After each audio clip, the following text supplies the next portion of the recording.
All right, a couple of people asked me to do this video on some of the gun forums, and then some people that work for us, some of our officers, so they've seen it in classes and they just want to be able to, I guess, watch it a few times or whatever. So this is a disarm, a weapon disarm if your assailant's got his gun in one hand in your face. So Chet's gonna go ahead and shoot my hand. Angle it where they can see my hand. Look, there you go.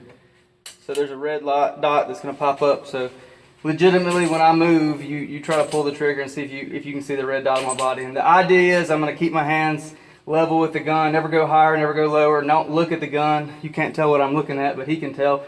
You know, the last thing I'm going to do is be looking at the gun and they think, oh, he's going to try to take the gun. So what I want to really do in the real world is, you know, he's got me here. I've given him everything I can give him except my life. Something in me tells me he's going to kill me. And the last thing in the world he thinks I'm going to do is come from that gun. And if I do, everything in everybody's common sense says there's no way I can come from here and get that gun out of his hand before he can just pull the trigger when his finger's already on it. But we're going to try that. And he knows it's coming. The bad guy doesn't think it is. So when I move, you know, you pull the trigger. What I'm going to wait for the bad guy to do in the real world is give me a command. Tell me to do something. Tell me to shut up, open his mouth, and talk. Because as long as he's talking, he's not doing. I'm not going to give you that or give myself that benefit with you. You know it's coming. I'm not going to make you talk. Your finger's on the trigger. You've got a gun that will actually designate me when I move. And when I move, you legitimately try to take it. All right, so let's try that again. When I move, shoot me. I saw the light. Did you get it on me? It was on your mouth. On my mouth? So yeah. You got me that time. You see the difference in what I did? Yeah. I telegraphed. Alright, so no telegraphing time, for real. Put the gun high or low, wherever you want to put it. So if he puts the gun high, go high, like there you go. Or you might want to point it at me though. So if he's doing like Gangster Sally, I'm not going to try to come from way down here because he's going to get me every time. I'm going to stay eye level. Alright, low. Hey man, it's cool. Okay, so I'm going to do this really slow. This angle towards the camera. Show you what I'm doing. I'm not looking at the gun in the real world, and I'm grabbing this, taking myself off the center line, and I'm chopping his wrist, pulling him out, swapping this to my hand, and trying to control this arm in some way so he doesn't come right back in on the weapon. If I just take it and try to do this, he can go right back and do the same thing to me. He's still got this hand, but he's probably in shock, and this one's not going to come. It's going to go with his strong hand. So I'm taking this off the center line, throwing the gun on the ground. Hard to do it slow. All right.